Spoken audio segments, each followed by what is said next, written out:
so hard to be strong.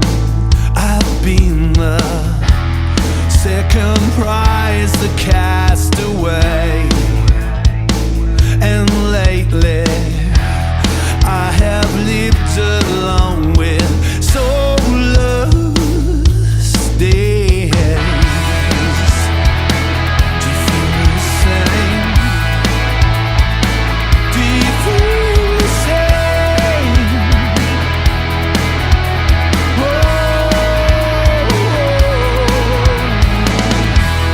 I've been waiting here in vain. That was the day before you came. I want you to be everything that's true. I want you to be everything, the perfect view. You're the sun and the moon and the wind and the stars and the rain. Oh, you are the light and the hope in my heart. You're the spark, you're the flame. Woo-hoo-hoo. Do you feel the same?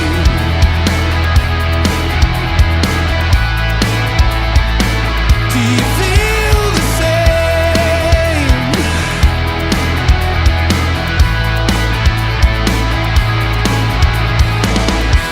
And now I brave the falling rain.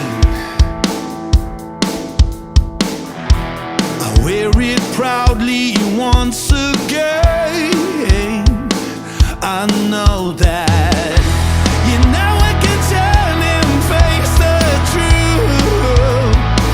I know that when I walk the mile, I'll walk with you.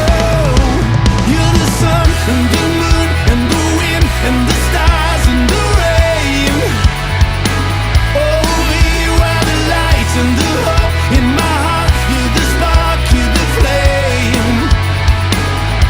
Yeah, you are the sun and the moon and the wind and the stars and the rain.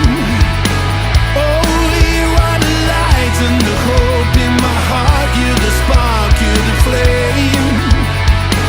Do you feel the same? Do you feel the same? Do you feel the same? Oh, tell me, do you feel the same? Woo-hoo. Do you feel the same? Oh, you are the sun, the moon and the rain. Do you feel the same? Do you feel the same? Do you feel the same?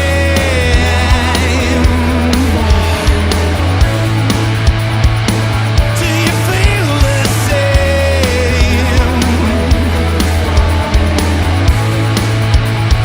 Do you feel the same? Feel the same? Feel the same? Feel the same? Do you feel the same? Feel the same? Feel the same? Feel the same? Do you feel the same?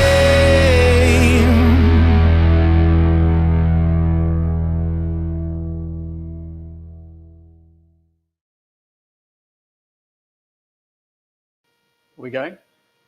I do love that track by my friend Mark Eli and his band Easter Town, lots of energy. Thanks very much for joining me for our second cook along. I'm here at our seafood kitchen on the quayside in Rockfish. It's our test kitchen where we test lots of recipes, do this kind of thing, and it's situated above the place where we actually cut all the fish and send it out for seafood at home and off to our restaurants. And the boats are landing just there, so it's a pretty lovely location. And the idea of these cook-alongs really is just to help people to cook seafood. I'm acutely aware on my own seafood journey that so many people want to eat seafood, but there's just that nervousness of what to do with it. And I realized from teaching myself and reading some amazing books, had some great teachers like Jane Grigson, Elizabeth David, and a guy called George LaSalle, who I'm going to show you one of his recipes this evening. He kind of just taught me about the simplicity of cookery, how a simple piece of fish on its own with just a few ingredients are really the joy of capturing any bit of great seafood. So I'm going to do tonight's dish in real time. I was reminded, and the feedback from the first one was it went too quick. So I'm going to do all this real slowly. So if you are cooking along, then just literally follow what I'm doing. So I've got several bits of fish here. You can use any fish you like. I'm actually quite fancying this wonderful piece of cod loin that I'm going to use. But I've also got a really lovely fillet of haddock, great white fish. When you're buying fish like this, you always look for that lovely translucency, that really kind of, it'll be obvious when it's fresh. It just looks stunningly kind of, translucent, lovely and firm. And I've also got this wonderful piece of hake. Hake is one of our great success stories of the Southwest. Our local fishermen here pioneered it 5, 6, 7, 8 years ago. And what was an underloved fish in the UK has turned into something magnificent. They got MSC accreditation. They net it. It's just truly wonderful. A great British success story in fishing. And sea bass, so I've got a sea bass fillet, and this is how it arrives with you if you buy from Seafood at Home. And what I love about this is that the packaging has absolutely no smell. It's nice and easy to handle. And when you take it out the bag, it just smells beautifully of the sea. And that for me is what fresh fish should look and feel like. You could also use, here's a piece of turbot. So let's get rid of this. I think really what I'm saying is, like, whatever fish you've got, whatever fish you like, use it. So this is a turbot T-bone on the bone there. One of our most magnificent fish in the sea, big flatfish, lots of muscle, and amazing for this kind of cooking. And then a whole sea bass, which for me, one of my favorite ways of cooking this is in a bag, steaming it with ginger and spring onions, all those kind of wonderful Asian flavors. So it is a real simple way of cooking it. And what I love about cooking in a bag is that like anyone can do it, get your kids involved. And I hope there's some families out there with the kids popping things in bags and picking your flavors. The flavors I'm going to use here are roast garlic, some chili, some salt, some fresh rosemary, and some olive oil and a splash of white wine. Really simple, but you'll be amazed at how cooking in a bag, this kind of magic happens. You get all these flavors really infusing together, doing something wonderful. And of course, the fish stays incredibly moist because you're kind of steaming it at the same time. So first thing is you need to roast your garlic cloves. And I'm just going to give them all a bash with the back of my hand. Just crack them down. And some olive oil on those. And a little salt. Get your oven to, it's like 190.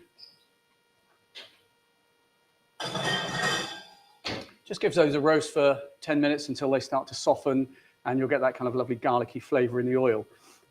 Ed, who's our kind of producer guy over there, has told me how many people are on. It's lovely to see a lot of people joining us, and people from Italy. So thank you very much for tuning into this lovely thing. So if anyone's got any questions, what I really like is answering questions about seafood cookery. So do fire your questions this way, and I'll do my best to answer them. I don't have anything else to do for a minute, so I'm just waiting for the garlic. And so questions, please. What other types of recipes, types of flavors do you like to put in your parcels? Well, as I say, what I really love about this type of cookery is virtually anything. So I love Asian flavors. So one of my absolute favorites is julienne, which I mean like matchstick cut ginger, fresh ginger, spring onions, lots and lots of fresh red chili, sprinkled over maybe a sea bass fillet, with some Shaoxing wine, which is Chinese wine mixed with light soy sauce, a little bit of water, which you fold up and pop in a bag, and you do get this kind of wonderful, that kind of gorgeous dish at Chinese restaurants. It's wonderful. And to finish it, I like to just heat up, boil some sesame oil, and just pour it over the fish at the end when it's cooked, and it really is fantastic. So I love those Asian flavors, but really just like whatever you like, pop in it, right? I mean, if you like thyme, garlic, If you like fresh basil, tomatoes, white wine, keep it kind of very Italian. Maybe you could have like lime juice and chilies and all sorts of things, whatever you like, just pop in the bag. That's what I really like about it. Any type of parchment? Okay. Okay, so I'm using parchment paper, and you're going to see that when I fold it over, there's a slight knack to getting it right. But a cheat that you can do is to have a piece of foil underneath, and then you can fold it up nice and easy. And the foil just gives you a little bit more strength, and it's just a little bit more pliable to be able to kind of squeeze it all together. So that's my kind of cheat way. So we're just waiting for the garlic cloves. We could do one folded with just one piece of fish in, just to we go over, do an initial fold routine. That's what I like about Ed. He's always thinking ahead. So he's quite right. I could really show you how to do a fold, and then we'll do the real dish when it's done. So I'm just going to trim this piece of bass into 1 or 2 portions. Let's use that nice middle one there, and just place it 2/3 of the way down the piece of parchment. Sprinkle it with salt. I've got a dried chili, a nice pepperoncini going on. I am going to add just a sprig of rosemary. And I know I've got some peeled garlic cloves in here, so let's just take a nice peeled garlic clove. Could, if you wanted, add some garlic butter in there, but I'm going to keep it pure with just olive oil and wine, some garlic, some good olive oil. We're going to do this again in a minute with the real thing. And then here's the fold, right? So just take your paper, fold it over. Just take these out of the way. I think it'll make it easier for you to see. I then turn it 90 degrees away from me and start from one edge. I'm just making sort of 45-degree fold and just folding it over and giving it firm pressure so that you can really seal it, and just literally make folds around the fish. You're going to form a sort of pasty shape. Just use your nail to crimp it nice and tight. There we are. And then when you get to the end, it's quite a big piece of paper. You can either trim it off or fold it there. One last fold.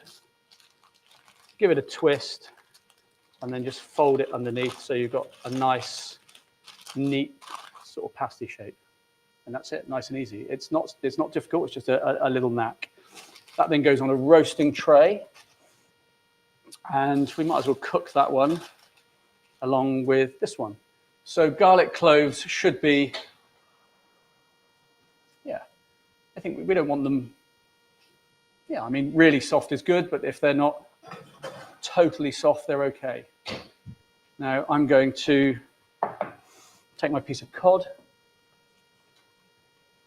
Again, I'm just going to trim it so it's a nice thick chunky loin end, 2/3 of the way down. My garlic cloves, let's put all 4 in there. Any oil that's in there could go over because that's now infused with that garlic. We'd add a little more olive oil. And actually, this is where again you could add your garlic butter. Just give it some richness. The chili goes over the top. And again, it's that fold. There's a seal, just using to recap that technique. Just folding, sealing with the nail, folding. Just think about a sort of pasty shape that you're creating. Fold. And when you get to here, we're going to use our liquid, which we could have used on the last demonstration of that as well. And we're going to just pour in just a splash of white wine. Could you use something else, Nick? fold that up. Yeah, I mean, just a little bit of water if you don't want to use wine.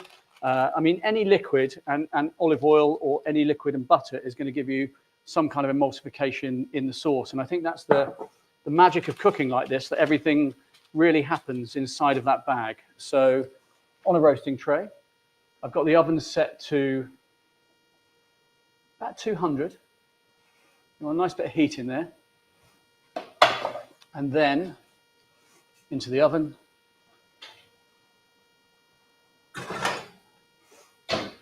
Richard Robbins And wants to know what your favourite accompaniment to the dish is. okay, so the lovely thing I always think about fish cookery as the fish, few herbs, and that's it.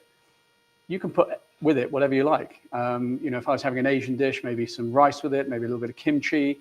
If I'm thinking about something like this, just a bowl of salad, lovely bit of steamed fish and the wine and so forth. Maybe some greens. I mean, literally, it's up to you. And I think that's what I love about fish cookery is really the focus is on the fish.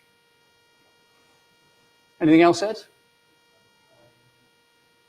So probably not. No questions for a minute. But I'm going to just tell you about my kind of early experiences of cooking seafood were in the kitchen with my mum and my grandmother. And we grew up in North Somerset, and my grandmother was an evacuee from the war. So kind of food in our house was like really important. And it wasn't that mum and nan were great cooks. It was just that it was like out of necessity. But in those days, we had a great fishmongers called Mac Fisheries just down the road. And I can still remember going into that shop. And I can still smell the crabs, the piles of shrimps, the gurnards. I mean, it really was kind of magical. And I think that kind of started a love for me, even as a boy. I didn't know it, that I kind of was really fascinated by seafood. And as a boy, I fished and did all sorts of things. And my nan would have people that would bring eels round from the local reens, and she would jelly them. And I was just fascinated by the whole thing. But as I kind of wanted to cook more fish, I wasn't a trained chef, so I didn't really know what to do. So I literally picked up those Jane Grigson, Elizabeth David books, and George Lassalle, who's this guy, just picked this book up, I think in Smith's. And I think he wrote it in the sort of late 70s, early 80s, and it was called The Adventures of a Fish Cook.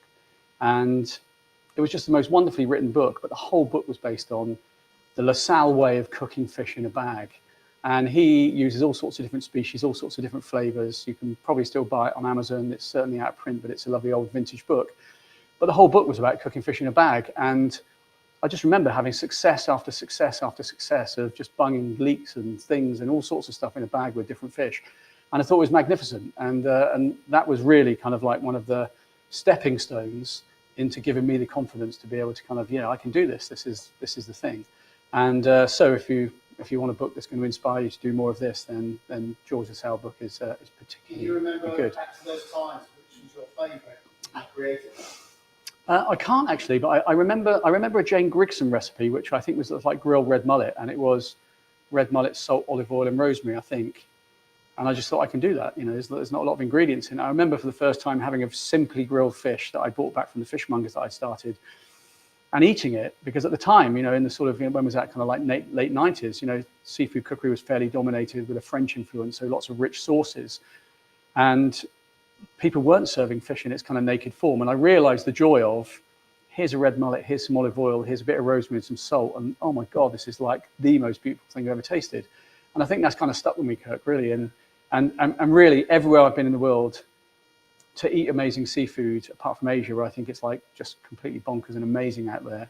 But all around the Mediterranean for me, which is the sort of center of seafood cookery, where all the great, wonderful dishes are created and come from, the bouillabaisse, the kind of, the Greek stews, and but really it's all about simplicity and grilled fish. I love it. Helen Andrews, does it have to be one piece of fish per parcel? No, but when we serve it, I think the joy of having a parcel is having your own parcel on the plate. And I'm going to show you how you open it up and how it becomes a joy. But you can put more in. But I think it's really lovely to kind of have your own piece, really. Richard Robbins has forgotten chili. Richard, what are you doing? The chili is the like little magic background heat. There's nothing like it. I mean, it's really good, but don't worry, it won't spoil it.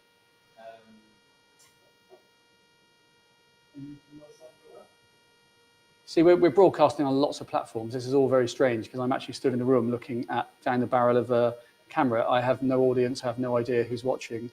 and no idea the other end. So it's really strange, but I know it's going on like lots of different places. So I hope it's really useful. Any more questions, Ed, or I should just find another fish story to rabbit on about, Kirk?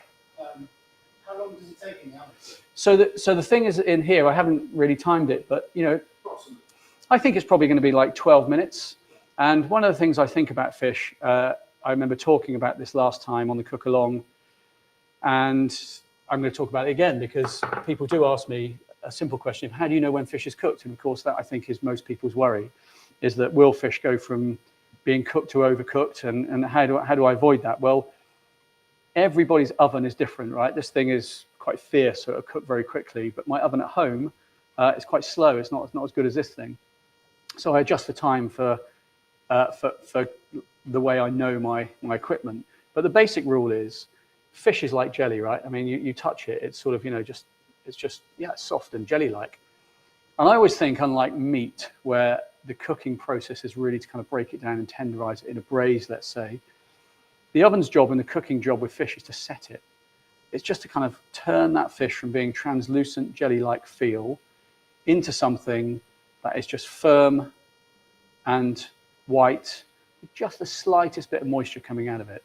And that for me has always been the way that I've felt fish, and always the way that I've described how you know when a piece of fish is cooked. So that's my thing, really. Did you use frozen fish? Yeah, I mean, freezing fish is no bad thing. And the reason I think frozen fish is pretty cool is often fish is coming from places like the Barents Sea, where there are cod and haddock fisheries that are certified sustainable by the MSC. And of course they're going to be frozen on board, and of course they're going to be here. And they are frozen like that quick that actually the fish is in great condition. In fact, the piece of cod that I'm using here is a frozen MSC piece of cod. So you'll actually see the quality of that. And the other thing about freezing is that we freeze fish here, and which we sell to people when the fresh isn't available, is that during the season when there are big landings of certain species, like we buy it and we blast freeze it so that we can take advantage of those big landings. You really want to kind of preserve them for another day. So I think frozen fish has its absolute place. I don't think you can ever beat a piece of fish straight from the water and eat it perfectly fresh. But it doesn't mean that freezing or frozen fish is inferior. It's just different. And once you understand that, then I think it's fine. Any other questions? Looking around my room. Is there any fish you can't cook in a bag?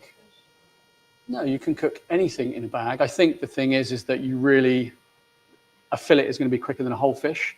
A chunk of a fish on the bone. So this sea bass, for instance, if I was cooking this in a bag, I would probably cut it into chunks and cook it in the oven so that you've got a piece of fish cooked on the bone with all those kind of lovely gingery spring onion flavors. It will take longer, but no, I think you can do anything. Maybe I wouldn't do shellfish in a bag, although it's a pretty cool way to handful of mussels, clams, all these kind of same flavors, and wrap it up and pop it in the oven.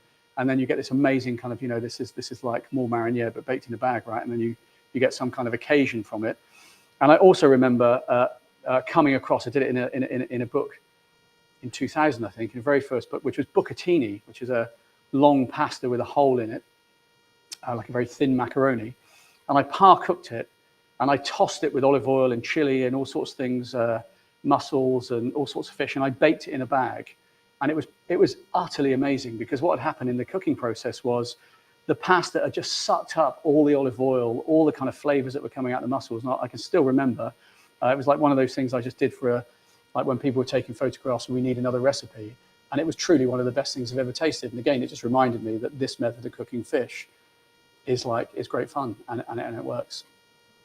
It's really good. So any more questions, or I am just going to kind of wrap it on, really, which I will do. I could talk about fish for hours, and so that's just my thing, really. But if not, we're going to wait for these. Kirk, anyone? No questions. I see it a number of times, but some people maybe are viewing. So it's a really good prompt. Kirk, our Rockfish ex-chef, is over there, and he's a big champion of the MSC, as are we as a company. And the MSC is a charity that works with fisheries, studies them, has independent biologists look at the biomass of the fishery and then certifies them as being managed and fished sustainably. And you'll notice it. It's the kind of oval with a big tick in it that sort of says, you can rely on this. This is sustainable. And I think that's really important. Sustainability couldn't be more important in everything we do. But when it comes to like the fish that are harvested en masse, the big white fish that are being fished up in the Barents Sea, Alaskan scallops, Tristan lobsters, there are some amazing fisheries around the world that carry that mark. And I just think it's the only way forward to be using product like that. So we're getting ready to serve. I think we've been 10 minutes. I think I've been rabbiting for 10 minutes, possibly more.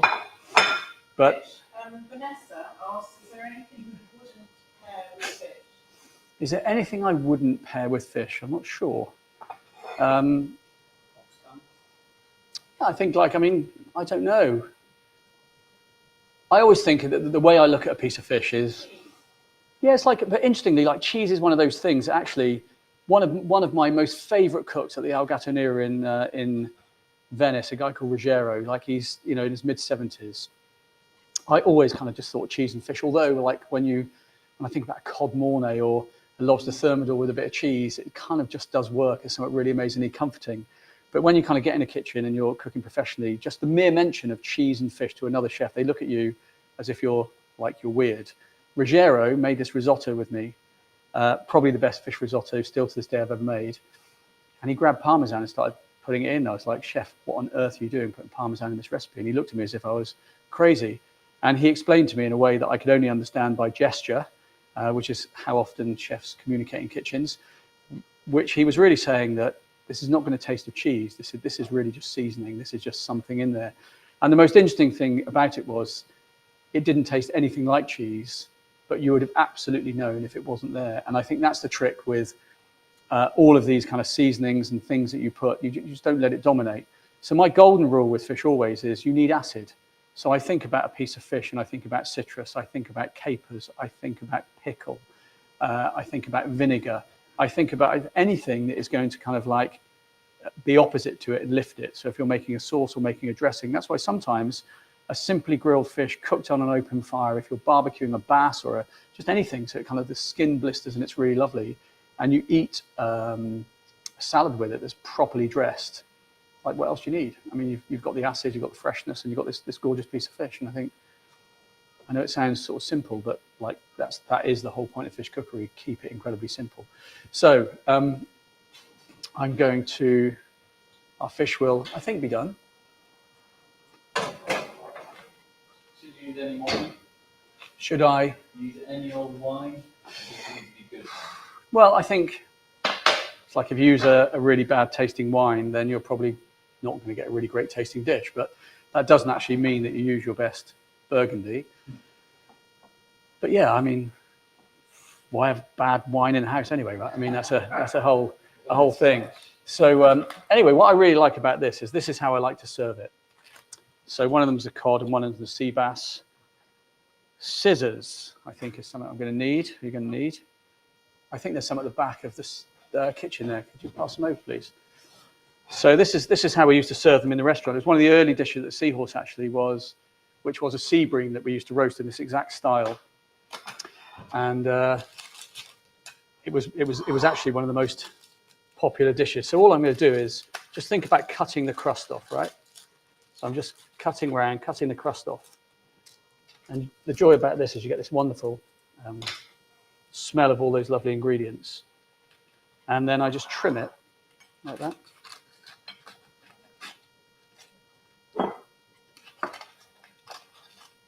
And if you want to, just remove the paper altogether and serve it on the plate. But actually, I think that for me, that sort of adds to the theatre of it. You know it's been cooked in a bag. But the bit that you can't get, that I can get, is the kind of smell of it all. Ed's going to tell me to move it, aren't you, Ed? Have we got that now? And here's the joy, right? So the garlic is sort of, you can see how the initial roasting gave it a start. It's now lovely, squodgy, soft and sweet. That juice is olive oil, wine, garlic, and chili. But here's the joy. Look at that. Amazing easy, simple, delicious piece of fish. And it is great. I mean, awesome. Sprinkle of fresh parsley over the top, something to liven it up. I mean, will always be good. Now, this one didn't have the wine in. So this was just olive oil, a sort of dry bake, really. I'm going to cut this open. Again, great smells coming out. And there's our piece of sea bass. Couldn't be more simple. The raw garlic, skin on the fish there. You can choose to take that skin off if you want to. And there's that lovely, again, look at that. Hope you can see that there. But the fish is just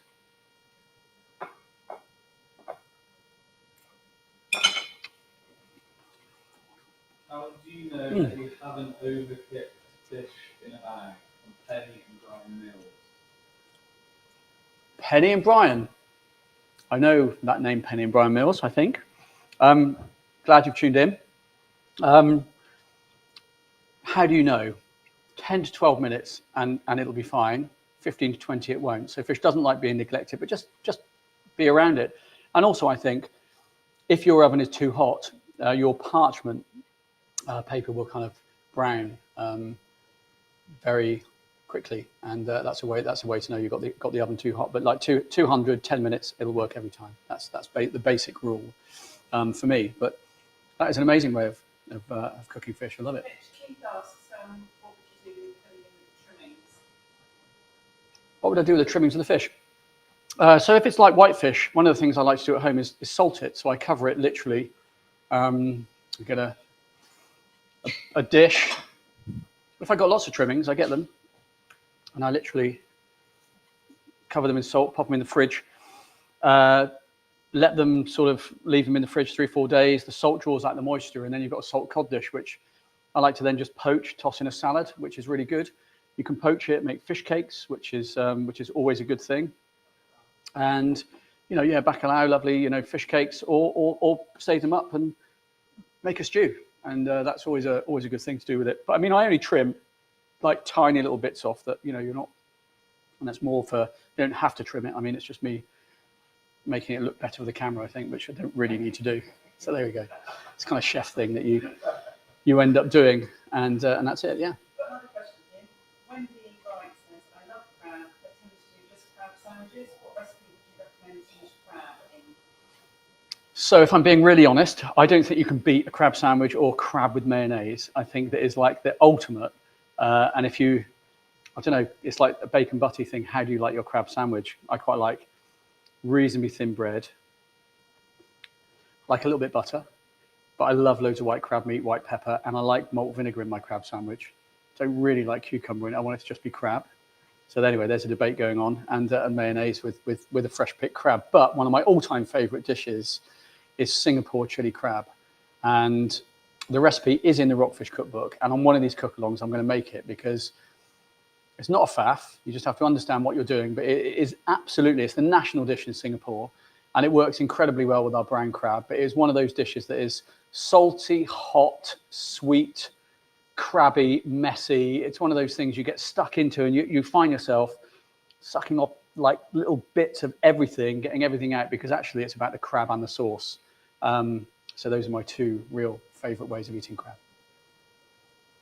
And I think, okay, so Ed is telling me we're wrapped up. Now I'm just going to say, I hope might be lots of Penny and Brian Mills, but if it is Penny and Brian Mills that I haven't met, I just want to say happy sailing. We both know what that means. But if it's not that Penny and Brian Mills, then ignore what I just said. So that could be rather funny. But anyway, thanks very much for tuning in. I really enjoyed doing this. Hope you got a lot out of it. I'm really passionate about seafood at home. I really care about getting fish from this quayside to people's homes in brilliant packaging that is very thoughtful, recycled. And I hope you see it as the future of buying seafood, because it really is. One more question. One more question. Someone's asking, how do you order seafood from Rockfish? So with Rockfish Seafood at Home, it's something we've recently launched in January. the best way is to go onto the Rockfish website and sign up for the daily notifications. You'll get one every single day, 5 days a week. It'll tell you exactly what we bought from over there, bought over here, and prepared it. And if you order by 12, you'll get it the next day. And if you don't want to buy fish, just delete the email for the day. But it's definitely something to sign up to. And I've no doubt that you will enjoy having kind of quality fish at home. And the whole mission with it really is to change the way we've been buying seafood in this country for years, to stop wastage on seafood counters in stores that just goes through this clunky supply chain and sits on a counter waiting for somebody to buy it. And I've just thought in this modern world that using technology and delivery systems that you can get it straight from the coast and have access to that same market that we have for our restaurants. So that's really it, and I hope you enjoy it, because it really is, I think, something really quite magnificent. And so, yeah, Ed's just telling me, like he's a producer guy, check the comments at the end. There's a little gift going in the next boxes or next order that you order. And there'll be a lot of that stuff going on. So join the club, go to the rockfish.co.uk and join us in enjoying some amazing British seafood. And thank you very much indeed for joining me in our little kitchen tonight.